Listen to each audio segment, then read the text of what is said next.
हल्की हल्की बारिश शुरू हो गई है और हम आ गए हैं ईसा खान मकबरे के परिसर में जो मस्जिद स्थित है। भाई ये तो शुरू होने से पहले ख़त्म हो जाता है। आंधी तूफान ने इसका जो स्ट्रक्चर है वो ध्वस्त कर दिया है। ये मकबरा बनवाया उसकी विधवा, उसकी जो पहली बेगम थी हमीदा बानो बेगम, उन्होंने। जो हुमायूं का नाई था वो हुमायूं को इतना पसंद था कि उसने उसकी याद में ये मकबरा बनवा दिया।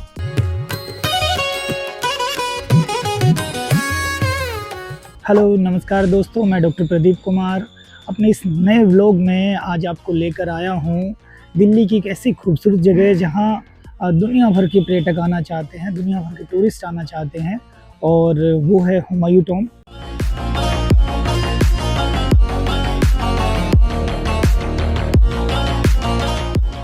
जस्ट मेरे आप सामने देखेंगे तो ये पार्किंग स्लॉट है। यहाँ आप अपनी गाड़ी को पार्क कर सकते हैं और उसके जो नॉर्मल एमसीडी के जो टैरिफ हैं, जो रेट है, वही यहाँ पर लागू होते हैं। और बिल्कुल मैं खड़ा हूँ यहाँ टिकट घर के सामने और अभी हम सुबह की तकरीबन 8 बजे हैं और ये वो समय होता है जब यहाँ बहुत ज़्यादा भीड़ नहीं होती। आप देश के किसी भी मोनूमेंट्स में जाते हैं, किसी भी ऐतिहासिक स्थल पर जाते हैं, तो हमेशा कोशिश करिए, चाहे वो ताजमहल हो या वो हुमायूं टॉम्ब हो, तो आप अर्ली मॉर्निंग आ जाइए, क्योंकि ये सनराइज़ के साथ ही ओपन हो जाते हैं। नई व्यवस्था दी गई है। बहुत सारे ऐसे टूरिस्ट स्पॉट्स हैं, ख़ास तौर पर हिस्टोरिकल मोनूमेंट, जो अर्ली मॉर्निंग ओपन हो जाते हैं। तो ये वो समय होता है जब आम तौर पर टूरिस्ट की भीड़ कम होती है और उसको आप अच्छे से कवर कर सकते हो। हमारा तो मकसद था कि हम एक खूबसूरत सा व्लॉग बनाएं, इसकी डिटेलिंग दिखाएं, तो इसलिए हमने सुबह सुबह 8 बजे यहाँ आना उचित समझा। तो चलिए हम टिकट लेते हैं और अपना सफ़र शुरू करते हैं। दोस्तों एक बात का ध्यान रखिए, जैसे अभी मैं यहाँ टिकट लेने गया, ये जिस पार्किंग के बिल्कुल अंदर ही ये टिकट घर है। यहाँ से टिकट आपको मिलेगी सुंदर नर्सरी के लिए, और अगर आपको हुमायूं टॉम्ब और म्यूज़ियम जाना है तो वो टिकट मिलेगी आपको जस्ट उसके गेट के सामने, थोड़ा सा आगे रोड पर। तो चलिए।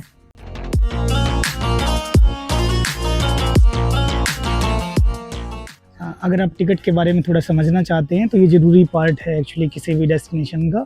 आप यहाँ देख सकते हैं कि जो इंडियंस हैं उनके लिए हुमायूं टॉम्ब जो म्यूज़ियम बनाया गया अभी लेटेस्ट 1-2 साल पहले, उसकी टिकट है 50 रुपये। हुमायूं टॉम्ब की टिकट है 40 रुपये और सुंदर नर्सरी की टिकट है 50 रुपये। अगर आप तीनों साइट्स पर जाते हैं तो आपको उसमें कुछ कंसेशन भी मिल जाएगा, वो हो जाएगा 115 रुपये। और अगर विदेशी पर्यटक हैं, फॉरेनर्स हैं, तो उनके लिए म्यूज़ियम की 300 है, हुमायूं टॉम्ब की 600 रुपये है और सुंदर नर्सरी की 200। उनका पैकेज हो जाता है 950 रुपीज़। तो दोस्तों जो जानने की बात वो है कि सुबह 10 बजे के बाद जो है वो आपको पार्किंग वाली साइड से टिकट मिलेगी, और उससे पहले और दिन भर शायद ये यहाँ से टिकट मिलेगी। मेन गेट है नीली छतरी वाले गुंबद के सामने जो गेट है, यहाँ से हम लोग अब एंट्री कर रहे हैं।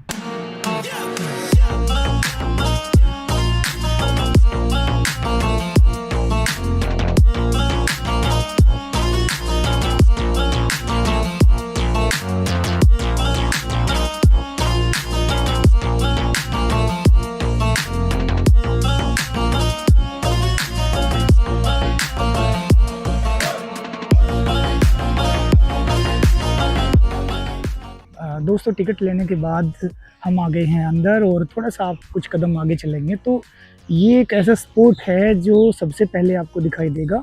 आप यहाँ देख सकते हैं कि सामने जो रास्ता जा रहा है वो हुमायूं टॉम्ब की तरफ जा रहा है, और ये मेरे पीछे बिल्कुल सामने ईसा खान का मकबरा है, और थोड़ा सा आगे चल के बू हलीमा का मकबरा है, और वो सामने बू हलीमा द्वार है। तो जब आप आएँ तो ये जो सूचना पट लिखे होते हैं इनको थोड़ा सा ध्यान से पढ़ें, क्योंकि एएसआई के द्वारा पूरा का पूरा रिसर्च किए हुए ये सूचना पट होते हैं। आपको अधिकतर जानकारी तो इन सूचना पट से ही मिल जाएगी। तो चलिए हम सबसे पहले कवर करते हैं ईसा खान का मकबरा।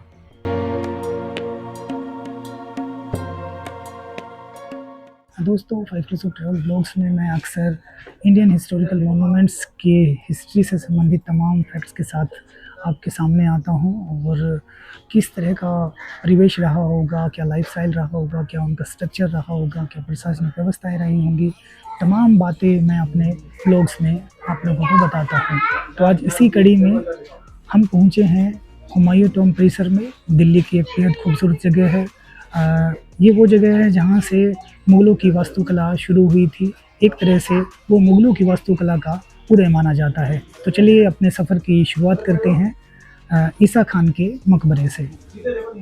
दोस्तों जस्ट ये मैं आ गया हूँ ईसा खान मकबरे के बिल्कुल सामने दरवाजे पर, और यहाँ सूचना पट आप देखेंगे तो ये ईसा खान का मकबरा जो है ये बनवाया गया था 1547 में। और ईसा खान नियाजी शेरशाह सूरी जो थे उनके दरबार में एक अमीर थे, पद होता होगा उस समय जो बड़े बड़े शाही परिवार पद होते थे। और इस जो इसके अंदर जाएंगे तो उसमें है ईसा खान का मकबरा और एक मस्जिद भी है। ये दोनों ही इनके जीवन काल में बनवाए गए। और ये अष्टकोणीय मकबरा है जो हुमायूं के मकबरे से 20 साल पहले बनवाया गया। 20वीं शताब्दी के बिल्कुल स्टार्टिंग में ये जो एंट्री गेट है इसके अंदर एक पूरा गांव आबाद था। अब यहाँ कुछ नहीं दिखता, बाद में खंडर हो गए थे, लेकिन उस समय एक पूरा गांव यहाँ आबाद था। तो चलिए देखते हैं कि ये कैसा दिखता है।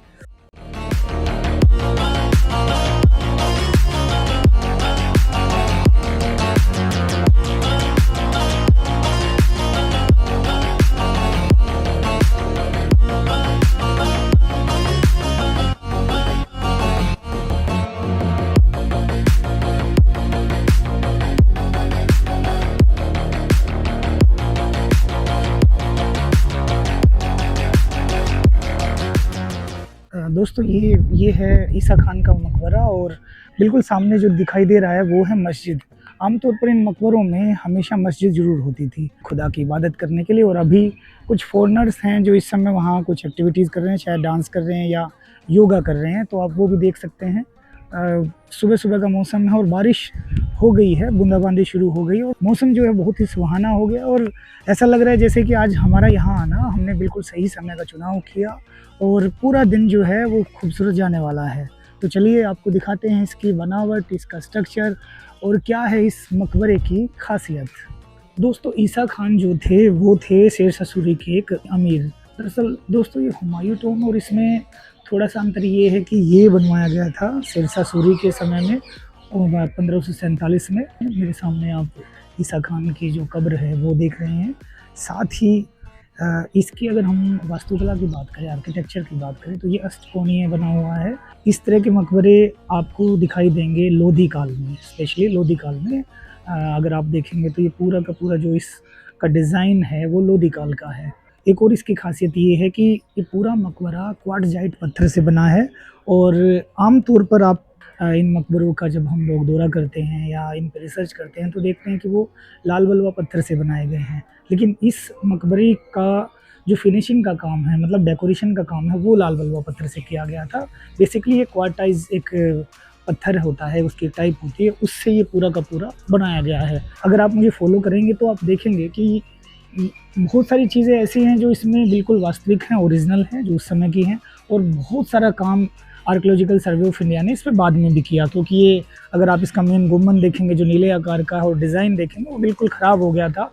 और बरसों लगाए एएसआई ने, और उसको आज इस जो इतना बढ़िया दर्शनीय जो ये आपको दिखाई देता है, ये है पूरा का पूरा आर्कियोलॉजिकल सर्वे ऑफ इंडिया की मेहनत कि हम जो ईसा खान का मकबरा है उसे उसके वास्तविक स्वरूप में देख पाते हैं। साथ ही आप जब इसके चबूतरे की बात करेंगे, आप जब थोड़ा सा नीचे जाकर देखेंगे, जो ये सारे मकबरे उस दौर में चबूतरों पे बनवाए जाते थे। और इसका जो चबूतरा है वो हुमायूं टॉम या सफदरजंग टॉम के कंपैरिजन में थोड़ा कम ऊंचा है। चलिए इसको देखते हैं कि अंदर क्या है इसकी और खासियत।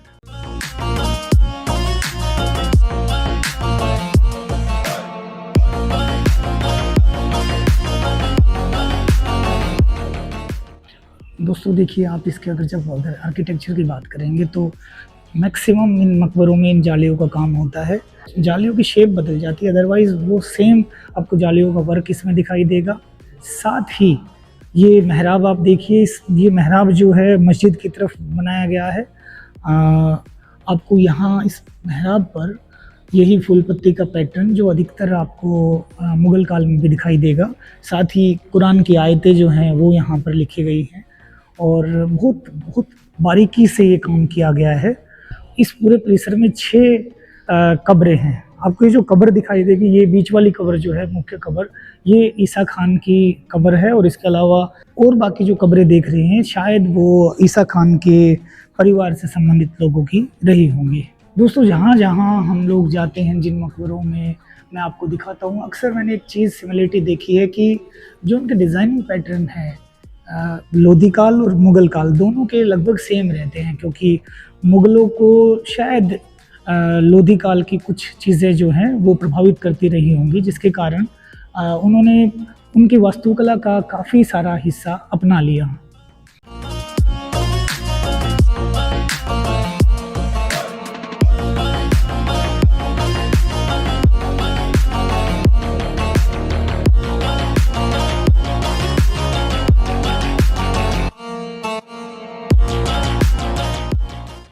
दोस्तों, मेरे पीछे जो आप देख रहे हैं ये मकबरा यहाँ से बिल्कुल क्लियर दिखाई देगा। और इस मकबरे में अब आप ये देखोगे तो यहाँ से आपको पता चलेगा कि कुछ झलक जो है वो राजपूत शैली की भी आती है। दोस्तों, मौसम बहुत खूबसूरत हो गया रियल में, क्योंकि हल्की हल्की बारिश शुरू हो गई है और हम आ गए हैं ईसा खान मकबरे के परिसर में जो मस्जिद स्थित है। इसके बारे में ये कहा गया है कि ये भी 1547 ईस्वी में बनवाई गई थी। और जैसा कि आप देख रहे हैं, इसमें लाल बलुआ पत्थर का इस्तेमाल किया गया है। उस ज़माने में तमाम ऐसे मकबरों में, मस्जिदों में, इमारतों में लाल बलुआ पत्थर का प्रयोग किया जाता था। यहाँ आप इसका स्ट्रक्चर देख सकते हैं।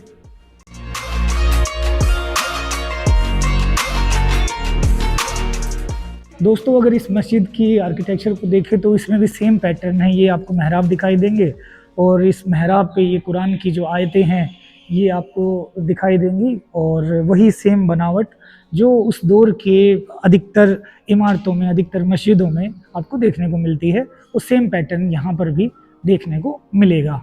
दोस्तों, इस मस्जिद को जब आप देखोगे तो इस मस्जिद का अपीयरेंस जो है वो आपको जमाली कमाली मस्जिद के जैसा दिखाई देगा। उस पर भी हमने बहुत डिटेल वीडियो बना रखी है। वो आप ऊपर आई बटन पर क्लिक करिए और वहाँ जाकर हमारी वो वीडियो भी आप बहुत अच्छे से देख सकते हैं। दोस्तों, अभी जिस कॉम्प्लेक्स में मैं खड़ा हूँ ये है बू हलीमा का गार्डन और मकबरा। आप जस्ट मेरे पीछे आप देखेंगे तो ये बू हलीमा का मकबरा है। बू हलीमा के बारे में मैं बता दूँ, ये थी हुमायूं की धाए माँ, जिसे वेट नर्स जो बोलते हैं, वो थी जो उनकी देखभाल करती थी, केयर करती थी। एक तरह से हम केयर टेकर बोल सकते हैं। वो हुमायूं का पूरा ध्यान रखती थी, शायद इसीलिए इसका जो मकबरा है वो बनवाया गया था। और आप अगर आकर देखेंगे इस मकबरे को यहाँ पर, तो बहुत सुंदर गार्डन्स आपको यहाँ दिखाई देंगे। एक इस मकबरे की जो खासियत आपको दिखाई देगी वो ये है कि यहाँ कोई गुम्बद नहीं आपको मिलेगा, क्योंकि हो सकता है वक्त के साथ वो डिस्ट्रॉय हो गया हो। इतने साल हो गए, सैकड़ों सालों में तो अच्छी अच्छी चीज़ें ख़राब हो जाती हैं। तो ये मकबरा जो है बाद में इसको ठीक किया गया है। अधिकतर ऐसी इमारतें हैं जिनको बाद में ठीक किया गया है, लेकिन अगर इस मकबरे को देखेंगे तो इसमें गुम्बद नहीं है, दूसरी बात। और इसके अंदर अगर हम लोग जाकर देखें तो भाई ये तो शुरू होने से पहले ख़त्म हो जाता है, ठीक है। शायद इसके चारों तरफ वही 4 कक्ष बना रखे हैं, जैसे एक कक्ष नीचे हो गया और एक कक्ष इधर हो गया। यस, यही पैटर्न है इसका पूरा कंप्लीट।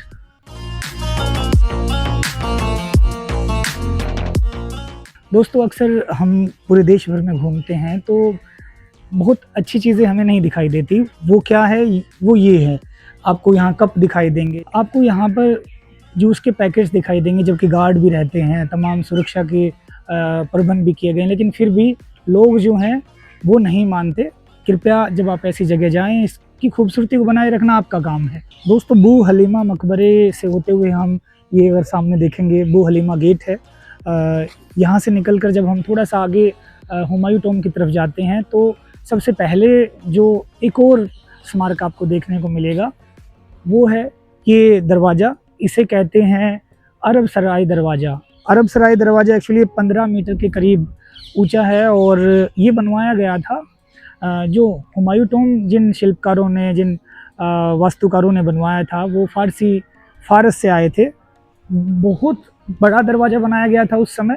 और बताते हैं कि इतिहास में वर्णित है ये चीज़ कि हुमायूं टॉम बनाने के लिए जो फारसी शिल्पकार आए थे, उनके रहने की जगह यहाँ बनाई गई थी। आप ये देखेंगे।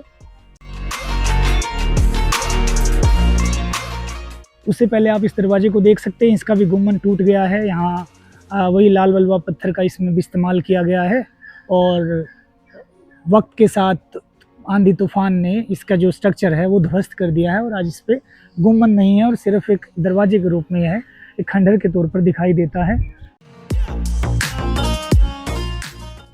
दरअसल जो हुमायूं की पत्नी थी, जिन्होंने ये हुमायूं टॉम बनवाया था, उन्होंने खास जो हुमायूं टॉम को बनाने वाले शिल्पकार थे, उनके रहने के लिए ये जगह बनवाई थी, ताकि वो यहाँ पर रह सके जब तक वो उसका निर्माण करते हैं तब तक।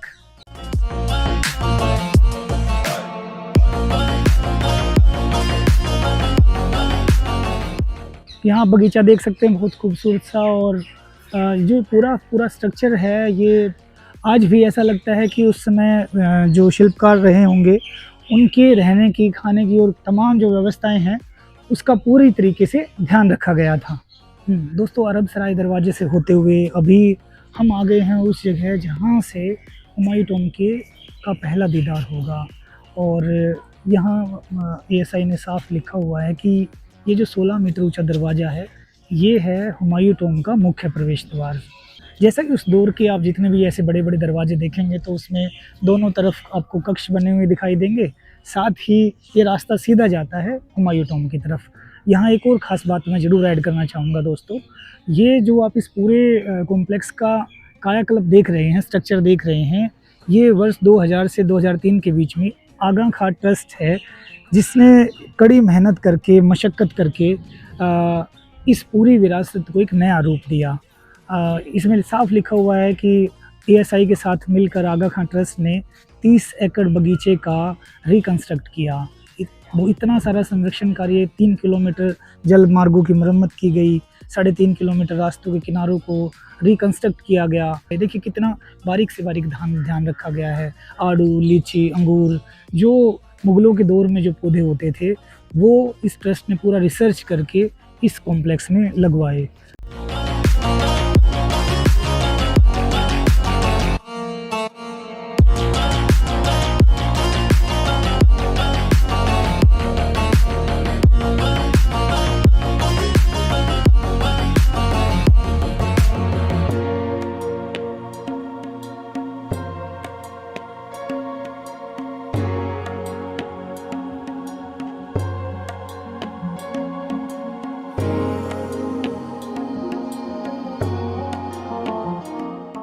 दरअसल अब इस मेन जो पश्चिमी दरवाज़ा, उससे होते हुए अब हम आ गए हैं, हमारे पीछे आप देख रहे हैं ये खूबसूरत सी इमारत, जिसे कहते हैं हुमायूं टॉम, हुमायूं का मकबरा।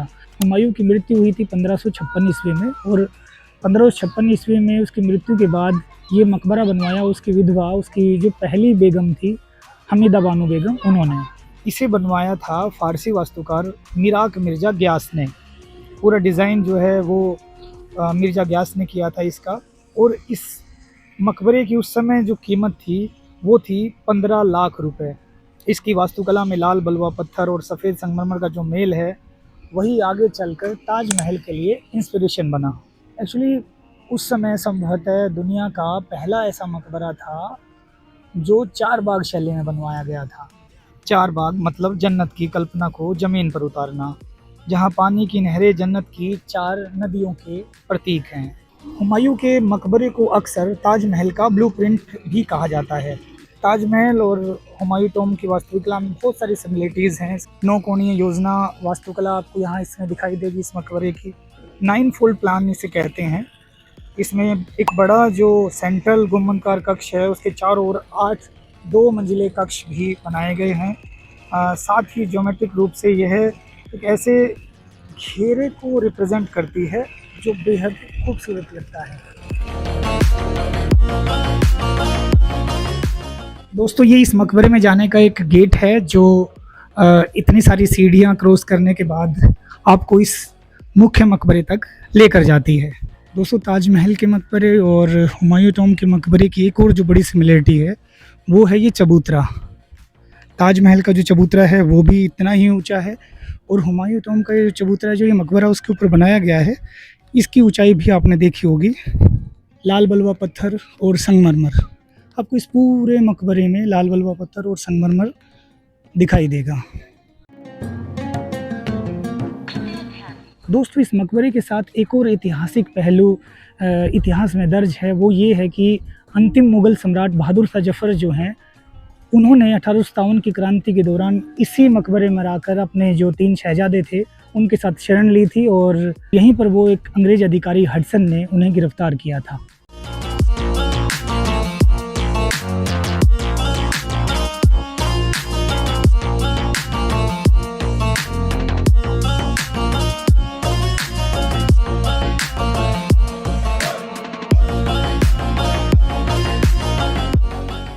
दोस्तों, अभी मैं आ गया हूँ बिल्कुल इस मकबरे के बीचों बीच में। मुख्य कब्र जो ये मेरे सामने देख रहे हैं, ये है रेप्लिका हुमायूं की, और इसके नीचे जो तहखाना है वहाँ पर मुख्य कब्र जो है वो संभाल कर रखी गई है। आप इसका भी पैटर्न देखेंगे, ये अष्टकोणीय पैटर्न आपको चारों तरफ दिखाई देगा।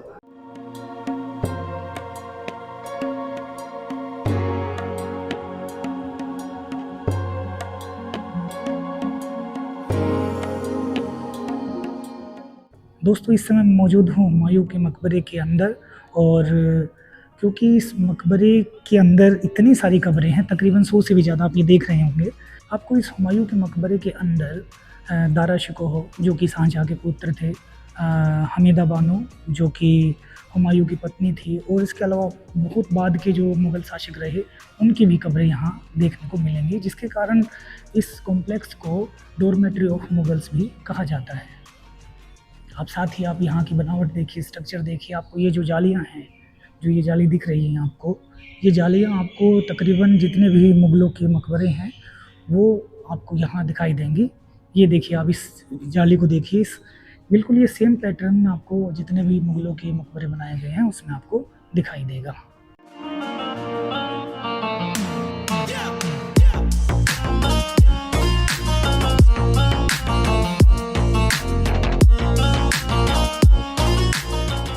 दोस्तों, अब मैं मौजूद हूँ ऐसी जगह जो हुमायूं टॉम्ब के बिल्कुल सामने है, और इसे कहते हैं नाई का मकबरा। और चलिए इसको देखते हैं पर ये कैसा है।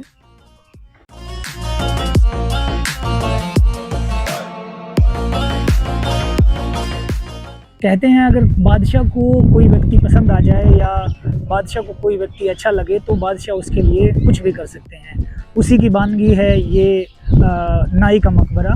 उसी का एक उदाहरण है ये नाई का मकबरा कि जो बादशाह है वो एक साधारण से व्यक्ति के लिए भी इतना सुंदर मकबरा बनवा सकता है। ऐसे उदाहरण बहुत कम देखने को मिलते हैं।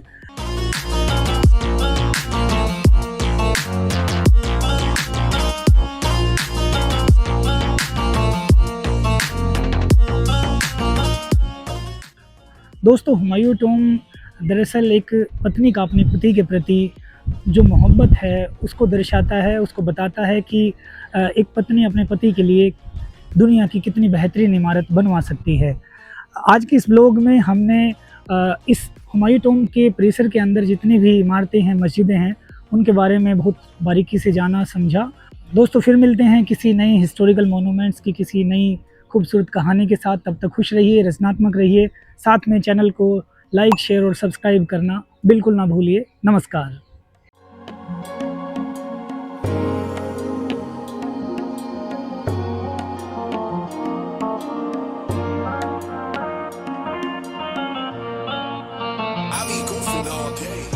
Like, share, subscribe and click on the bell icon to never miss an update from 5 Colors of Travel.